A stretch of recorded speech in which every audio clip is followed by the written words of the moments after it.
Hello there, I'm Alison Flint-Steiner and I'm a language and communication trainer for the Language Institute Idiom. In this video, I'm going to talk about the conditionals and the magic word if. If is only 2 letters long, but it can create a whole new world of possibilities and mistakes for budding language students. This video will focus on the formation of different conditionals and their uses in everyday life and in business. There are a couple of basics we need to understand before we begin. If is not the same as when in English. If suggests possibility and when suggests an expected event. For example, when I come home tonight, it will be late. You expect to come home. You are just not sure of the exact time. However, if I come home tonight, I will be late means something very different. Because I may not even come home, never mind being late. In addition, if sentences usually have 2 clauses. The if clause is the potential main event. The second clause signals the expected possible result. It doesn't matter which clause is first in most cases. Now let's start with what we call the zero conditional. This is often used for instructions or basic facts, dependent on a particular event. In the case of instructions, if you follow one, the second event will be the result. So if you press a certain button, milk is added to your coffee automatically. Now, in the case of the aliens, if they really are there, we are not the only ones in the universe.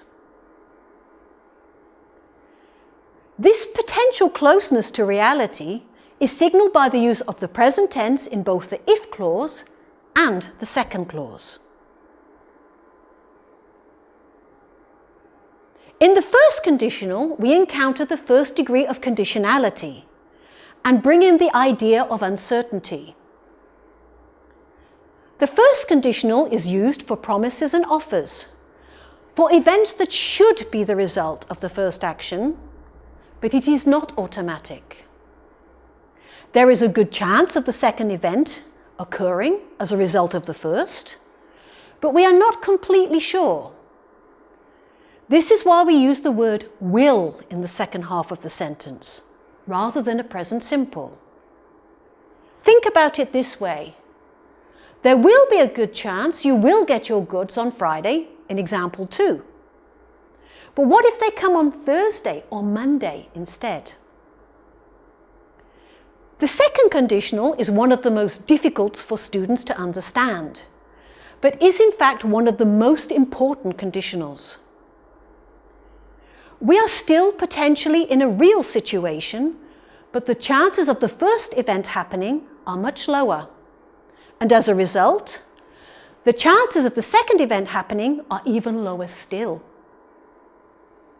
If you like, the use of the past tense in the if clause is a signal that the action is one step back from reality. And the use of would, or the conditional simple, in the second clause is an indication that the chances of this event happening as a result of the first are very small. Consider the example of winning the lottery.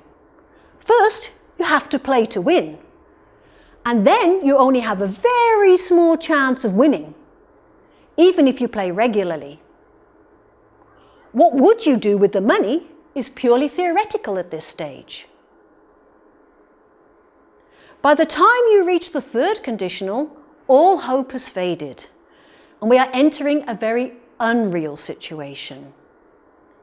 For instance, Tutankhamun could never have played for Nottingham Forest because football didn't exist in ancient Egypt. Equally, the students in the second example did not study enough to pass their exam. So why do we use this construction? The third conditional is about what never happened and who we blame for a disaster of some kind. We form the third conditional by going back as far as we can in the English language to the past perfect to reflect the impossibility of an event in the if clause. And we use would have, also called the conditional perfect, to express the second event never occurred to. Now, a simple way to remember how to form the conditionals is to note that the further into the past you go, the more unreal the situation becomes, until it is impossible, as you can see from the examples given. To summarize, conditionals are used in a wide variety of situations, ranging from dealing with a partner, children, neighbours, and the people in the office. Thus, this makes them a valuable tool for everyone in many different situations. That's all for our video lesson brought to you by the Language Institute i-diom. We look forward to hearing from you soon. For further insights into the English language, visit our website www.idiom.at and check out more videos under free video lessons. Have a nice day.